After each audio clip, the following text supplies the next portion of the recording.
This episode of the Inferno is presented by Pearl River Resort. Pearl River Resort is the perfect place to spend a game day weekend. With gaming, golf, dining, entertainment, and more, there's no better place to stay and play.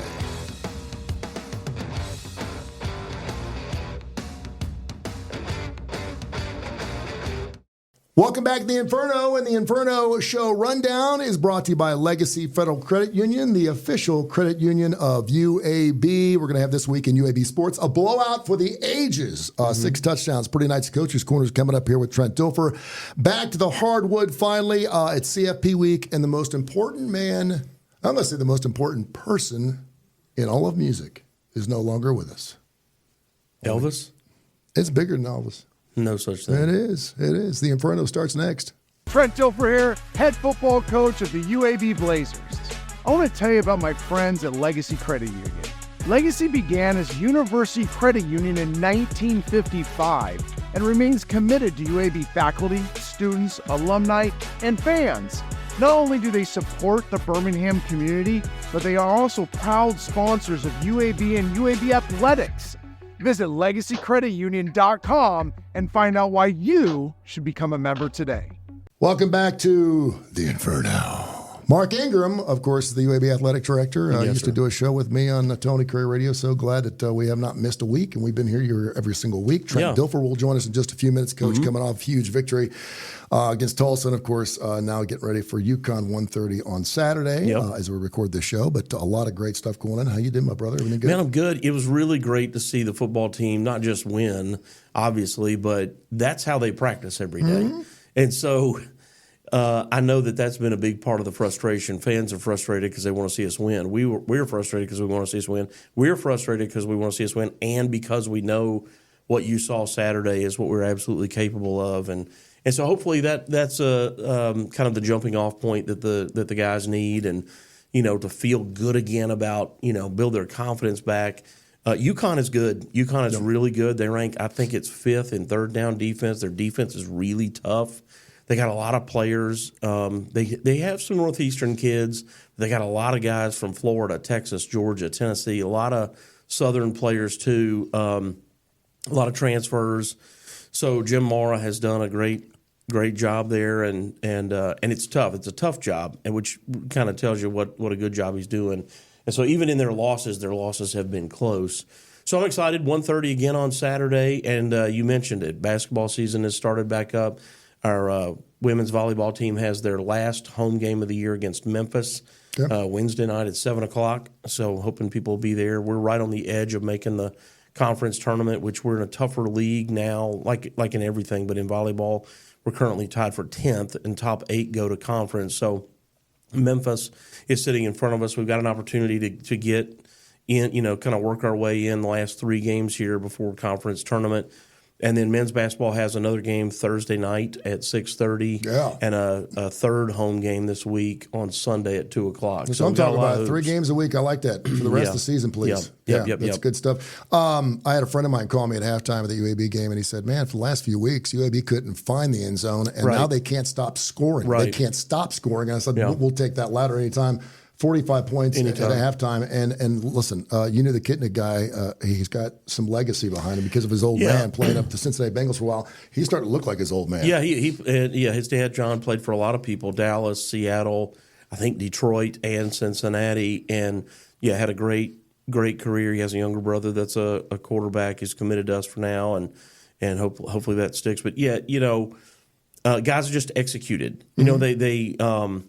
It wasn't that we did anything that different other than we caught the ball when we needed to catch the ball. We picked up some blitzes when we need to pick up blitzes. Better ball security. We need to improve there, continue to improve there. But it was more about just like each person handled their assignments person by person. And that's what yields a victory in football. And you got to do that in all sports. But when you've got 11 people on the field at one time playing against another 11, you've really got to just like, hey, man, just do your job. And then I'll do my job. And you and I side by side doing our job. And then this guy's got to do his job, and so on and so on. And that's how football gets coordinated beautifully, and that's what we saw Saturday. Got to win your box, and you mentioned UConn's a pretty good team. They got 6 victories on the season. Yeah. I'm a line guy. And like I said, even in their losses, they're close. They played Wake Forest really tight. I like to look at lines and stuff like that. We do a couple different shows on Tony Kurre Radio, and I see that they're only a 6-point dog at home. They're 2-2 now at home.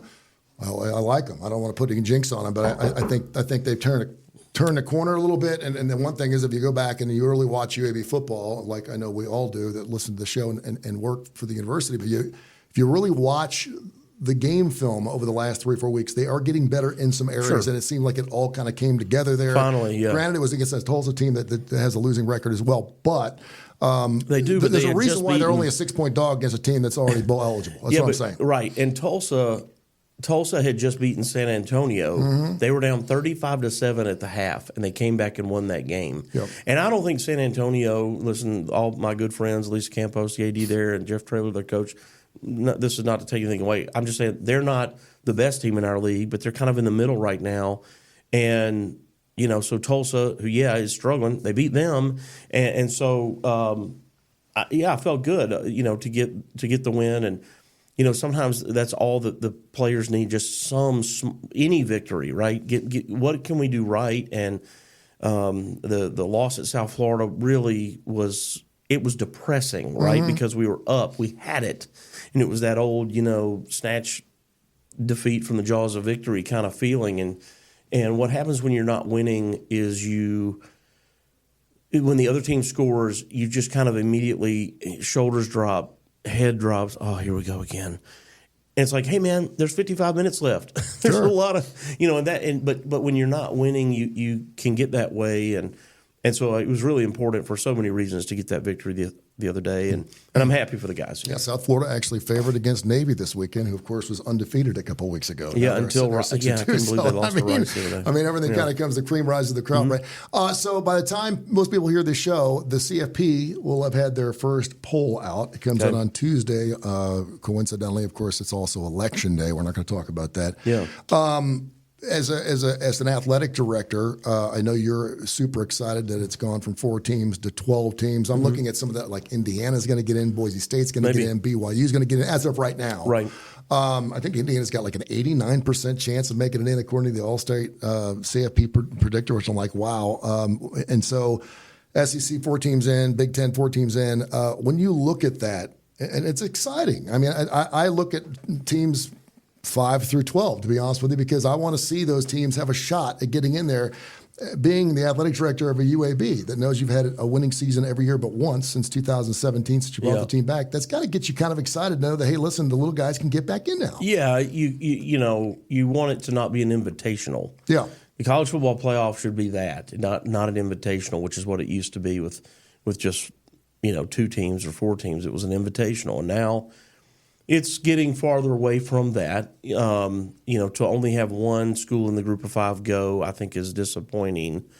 But it all depends on, what everyone's rank is. And all you got to do is keep winning football games. And who knows, man? Army could really get in. Tulane could get in. You mentioned Boise, didn't you? Mm-hmm. UNLV had started off really hot. I think they're probably out now. I think the point is now, if you go undefeated, we've always felt like if you go undefeated, you should get UCF in a couple of years. You should get a chance to do something. Yeah, I mean, all we can do is win our games, right? And if you go undefeated, there's about a 99.9 chance you're going to make it in one way or another, so you can prove yourself. And so, that's kind of closed the door on that argument, which is great. Well, when Cincinnati got in, they had to play without 2 starting corners that were all Americans, and they played Georgia, and it was a really tight game. And in fact, Cincinnati was winning for the majority of the game, and Georgia came back in the 4th quarter and won the game. And Cincinnati had a ton of starters who are now all in the NFL. And so, this misnomer that the logo on your shirt has something to do with victory is just false. And ask FSU about that. Yeah, exactly. But you see upsets all the time. I said a second ago, I was surprised that Navy lost to Rice. Well, because you got to show up. Yeah. You got to go show up. You think everybody, they're not all lifting weights and watching film and practicing. They got uniforms and everything. They're out there trying too. And the worst teams in the country aren't really that bad. Mm-hmm. They're not able to come together. maybe they do lack a little talent, but the differences are not as great as it seems. The differences between winning and losing, the margin is incredibly small. It's a very thin space between being great and being just average. Yeah. UABsports.com. Check out the website. Everything you need to know about UAB Sports is on UABsports.com, including getting tickets. And, of course, you can also see the Inferno on there. You can check that out. And also, of course, on Tony Kurre Radio. We're all over there, too, so I've been promoting it out there. Trent Dilfer, can't wait to get him in the studio. He's coming up here next, Coach's Corner, and we'll talk about that historical win this past week. Getting ready for UConn next. It's next on the Inferno. The if in life. It's a world of possibilities. If you go for a night out with friends, if you can keep an eye on your money along the way, if you know you have overdraft protection with no fee transfers from savings, when you get a low balance alert, it's easier to say yes to fun. If that sounds good, try Regions Life Banking. Stay ready for the if in life. Regions Bank embrace the if in life. Welcome back to the Inferno, Coach's Corner, the hot topic, of course, brought to you by Pepsi and Viva Health, and he is in the studio. Can we please get a round of applause for Trent Dilfer? Yeah, that's what I'm talking about. Welcome in, Coach. What's going on, brother? How are you? I'm good. I'm happy for our guys. Really am. Happy for our building. A lot of work. A lot of stuff that we thought was coming earlier came out on Saturday, so hopefully we can continue that trend. Well, and Mark and I were just talking before you came in. I watch every game from start to finish. I even look at some tape and stuff. I want to know what I'm talking about when I'm talking to you, and I'll do that with Andy when basketball season starts too. But I can see improvement, and I'm not doing it with rose-colored glasses. I can see improvement from week to week. I know it sucks to lose 6 games in a row. I can't imagine, but I also know how bad you want to win, and I know as your first year UAB, it just grinds your heart. It kills you. So I was happy for you and your kids, for sure. But what did you do? And I had a friend of mine call me and said, dude, for the first few games, they couldn't score a point. Now they can't stop scoring. They get a goose egg in the fourth quarter. You certainly didn't need it, 45 points at halftime. You haven't been in that position in a while. First of all, how'd that feel? How did you keep your foot on the gas at halftime in the second half to say, listen, hey, guys, we're up at halftime big time, but we got a lot of work to do here and finish this game up because we know this team can back. Well, like when we were losing and I kept staying aggressive, I want our team to get better by playing football. I think that's something that people just forget. Like you got to play football to get better at football. Mark played, I played. The more games you play, the more snaps you play with live bullets, the better you're going to be. So that was one of the messages. We're going to play our starters through the third quarter and try to score points and try to stop them. They had just come back the week before against UTSA from a big deficit. I think it was 35-7 at half. So they were all aware of that, and we knew the kind of style they would go to down that much. And then, they had some vulnerabilities. They're a good team. They're a well-coached team, but they had some real young players in some positions that we could take advantage of. They were really not wanting us to run the football, so the pass was the way to do it. And there was some misdirection stuff that just we didn't feel like they could handle with how they structured their defense. So I want to say conservatively aggressive in the second half. Run good ball plays that have explosive qualities, but that were also safe. Because what you didn't want to have happen was you stay aggressive and then all of a sudden they score 3 touchdowns and anxiety comes up. You wanted to end the game with a good feel. And that's what I told the staff at halftime. I said, I've been in these games where you're blowing somebody out, you get conservative in the second half, and you feel awful coming out of it. Let's feel like we have momentum coming out of this thing. So that's why we kept the pedal to the metal. What was your biggest comeback in the NFL? Probably a couple touchdowns. Back in my day, there were not these comebacks that you see now. It's insane. Like you were down 2 scores in the fourth quarter, and very rarely did you come back. You could try. We came back against the Packers one year from 2 scores. There are very few that you came back from 2 scores. I watch NFL Red Zone, and it's just the most amazing thing to watch because that it's crazy. Yeah, just offenses are so dynamic and. They can just and the rules are different. Just the freedom in offensive football, right, is just so different than when I played. It's a better game offensively. I think they've taken away from the defensive part of the game with all the rules, but It's a lot more fun to watch. Have you ever seen what Saquon Barkley did yesterday? I saw it late last night. As I was going to bed, my wife showed me. It was crazy. I thought I'd seen everything. Yeah, that was crazy. It was the most amazing thing. Awesome. Yeah, it was great stuff. Trent Dilfer, the head coach of the UAB Blazers, victorious this week, getting ready for UConn. Coming up this week, 1:30 down at Protective Stadium. Now 2-2 in the house. Talk just a little bit about UConn. They're already bowl eligible this year. Good football team. Really good football team, but even better than their record. Like if you watch, I always pay attention to critical downs. Tight red zone, short yardage, third down. When really, the maturity of a team comes out, they're dominant. They're the 5th ranked third down defense in the country. They hold teams to field goals when you get in the red zone. They play into half. They beat Temple on a fourth down stop in the goal line. So they play big downs really well. Very NFL. And when I say NFL, I mean it's an NFL defense. They are gap exchanging. The defensive line moves constantly. They're never where you think they're going to be. That if you're watching it on TV, they're going to line up one place, the ball's going to be snapped, and they're going to end up a different place. So a lot of moving targets, which is hard for offensive linemen. Offensive linemen want, okay, that guy's right there. I'm going to work with him, and we're going to work up to you. And, and all of a sudden that guy lines up where Mark is, and he ends up way over there as the ball snaps. So, but like with any defense that does this, there's gaping holes when you catch them in them. Yep. They create havoc, but you can create havoc as well. So I've been up since 3:30 trying to find ways to create havoc for them. There you go. I'd be remiss not to mention the game that Kitten had. Of course, I was a Bengals fan, so I followed his dad. Yeah. He's got the pedigree. He's got the genes in there, and all of a sudden we're starting to see him throw for 400 yards a game and 6 touchdowns. We'll take that. Just talk about how he's developed just over the last 3 or 4 weeks. Pretty amazing stuff. It is amazing. His process has been so great, and I give Jacob a lot of credit. Now, Jacob kind of set a standard for how to prepare as a quarterback in this building, and it is relentless. And we tell every recruit, be careful what you ask for because you're about to get it. Oh, yeah, I want to work hard. I want to study. Are you sure? Because you have me, you have Mort, you have Nick, you have other guys you guys don't even know of that were quarterbacks or quarterbacks coaches. There's 7 of us in the building. So Jacob established a process that is impeccable. I mean, it is a professional Drew Brees-esque process. And then Jalen watched it. It was like, okay, my dad did this. I know Coach Dilfer did this. I'm going to do it. Mm-hmm. And now Jalen's finding his own process as well. Big visualization guy.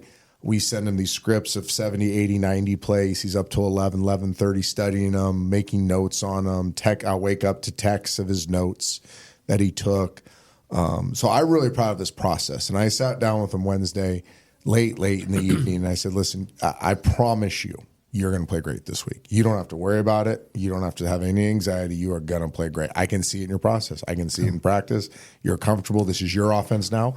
We've taken it from Jacob's offense, and we've morphed into Jalen's offense. That's what any good offensive staff does. And so he owns it. It's his. He has feedback into it, just like Jacob did.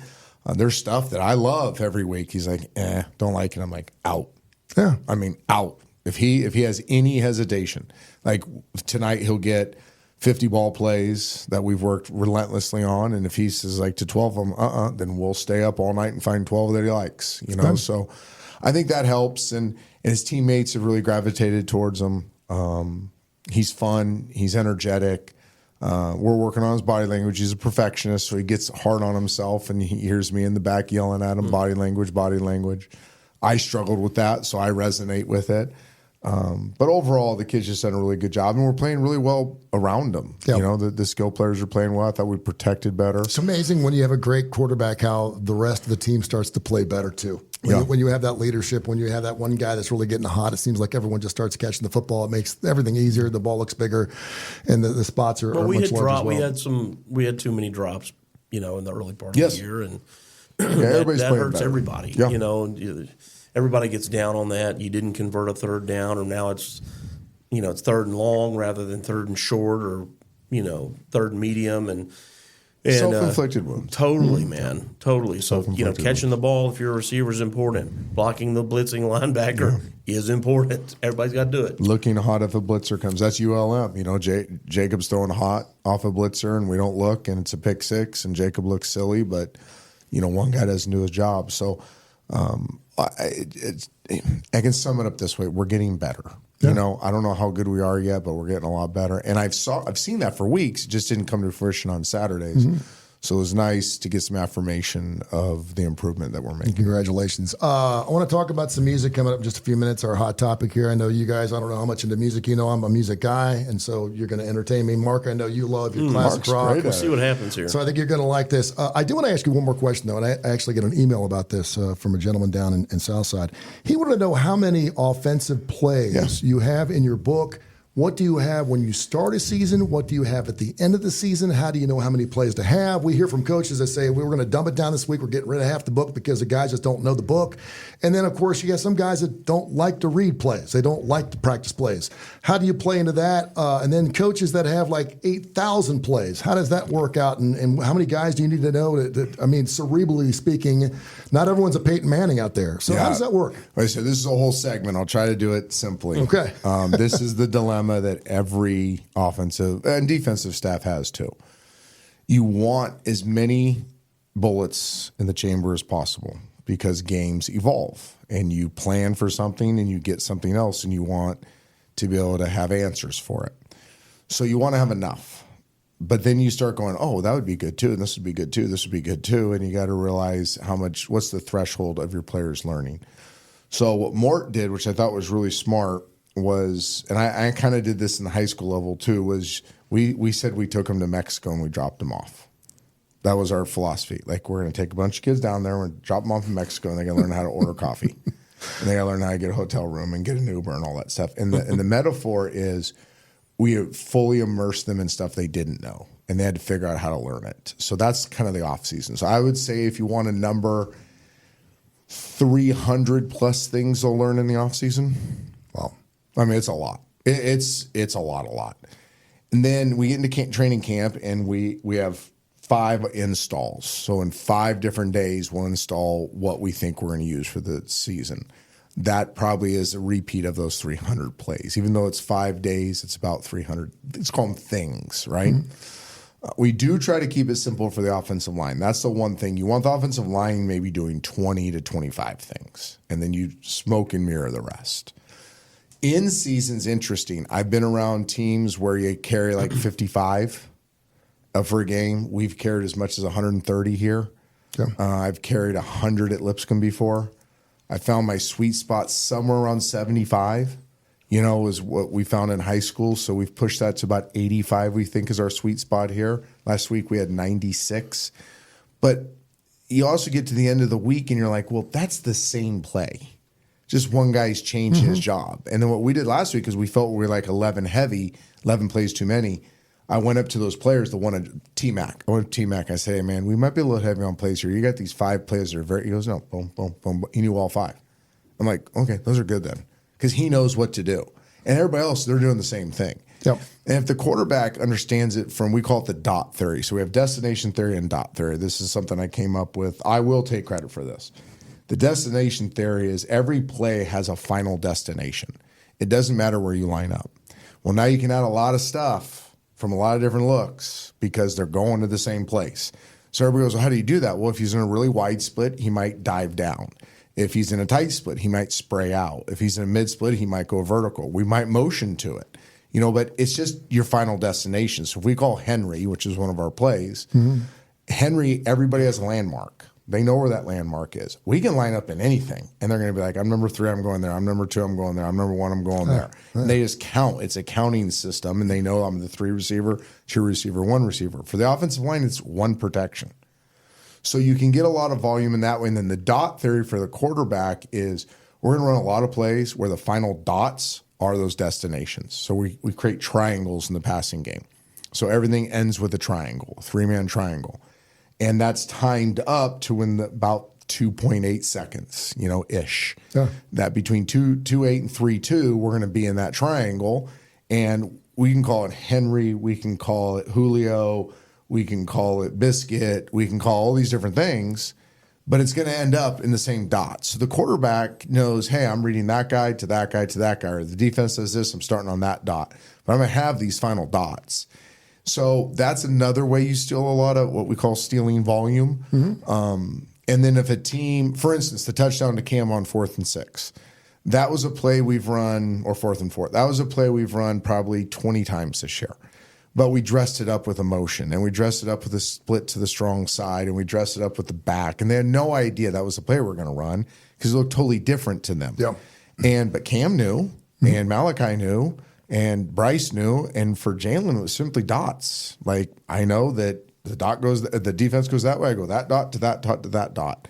And the first dot happened to get open, and then he ran with the football. So it's beautiful when it works. The problem with this theory is if you can't protect. You know what I mean? Sure. The problem is it does take 2-8 to 3-2, you know, and like this week we may not have 2-8 to 3-2. So like we've been up since 3:30 this morning doing this.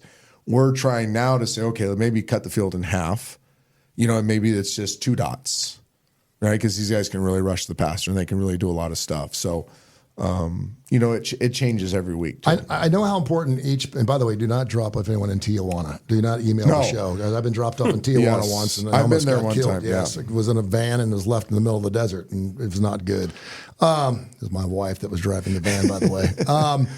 I've always wanted this as a fan.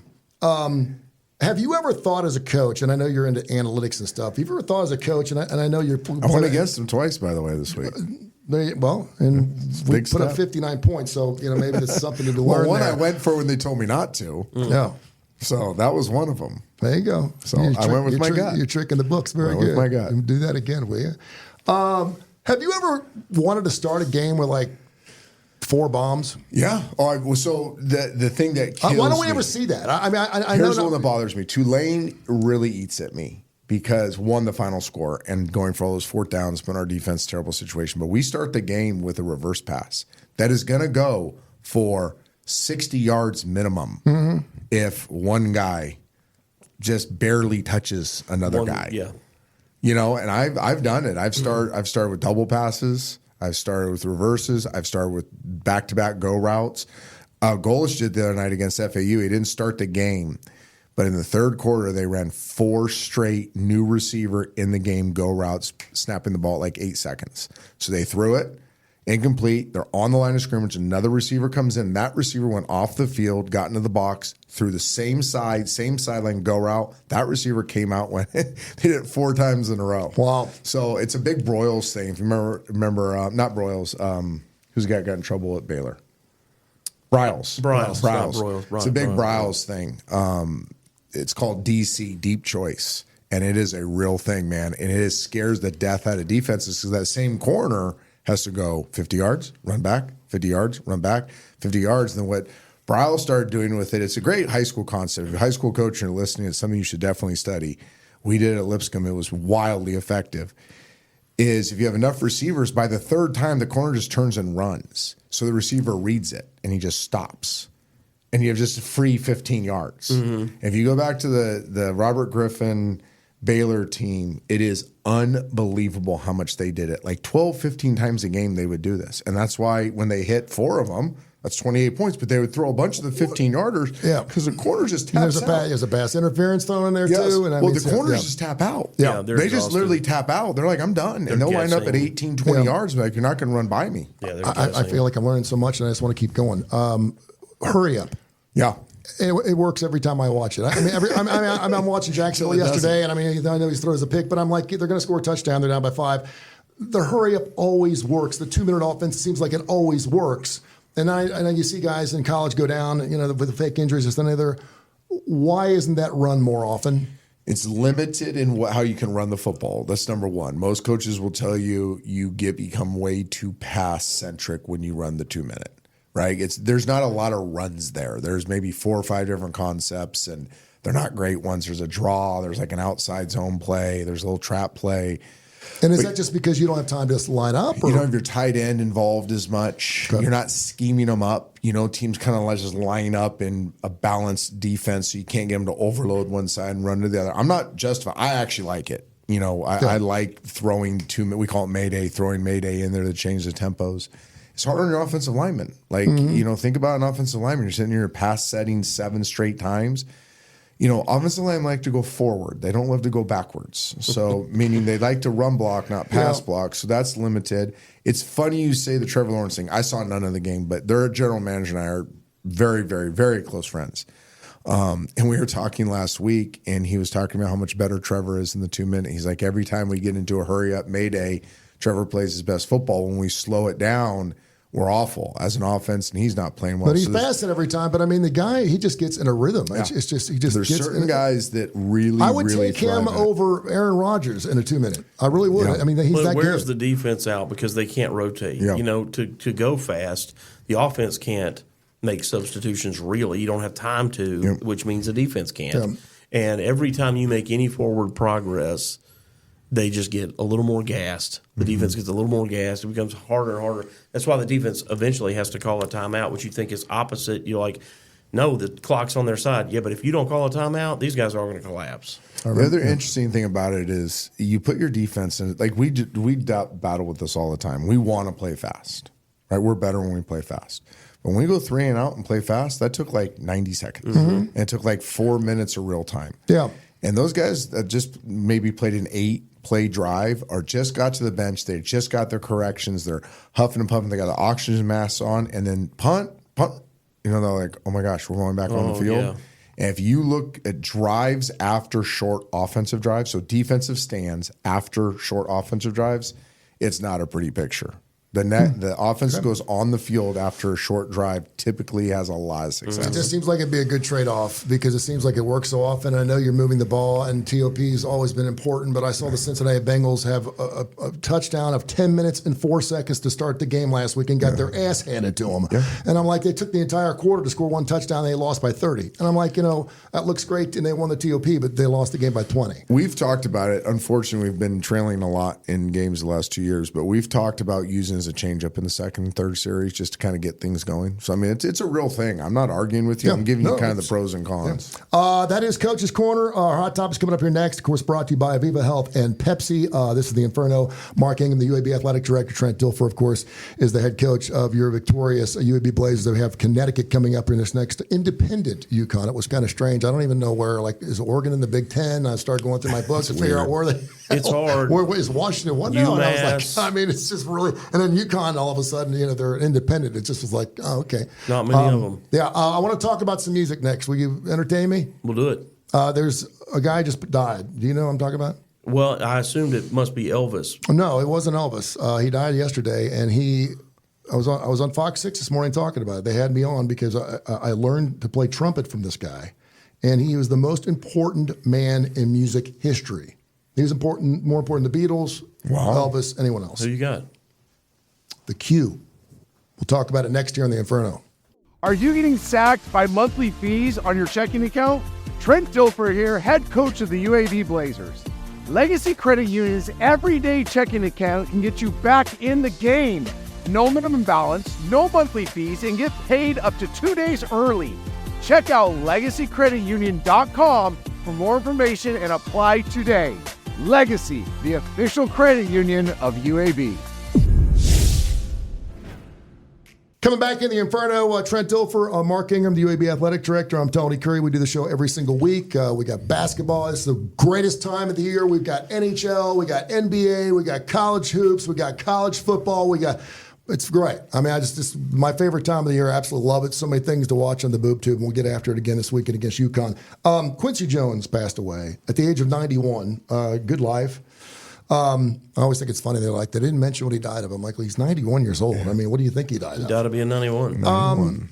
I said this morning, and I'm catching a little flack back, but I don't care because it's true. He's the most important man in music history, not in the last 30 years, 50 years, of all time. Yeah. I was asked the question if I had to take Quincy or the Beatles, which one and what I want to get rid of, and I'd say the Beatles all day. Quincy touched our lives, whether you know it or not. You don't realize that Burt Bacharach has written about 20 of your favorite songs. You're like, Burt, who? He's written 20 of your favorite songs, and I just wanted to entertain you a little bit because not only did he write songs for Off the Wall and Thriller and Bad, and obviously Thriller is the greatest album of all time. It's the top-selling album of all time. He was the trumpet player in Elvis Presley's band.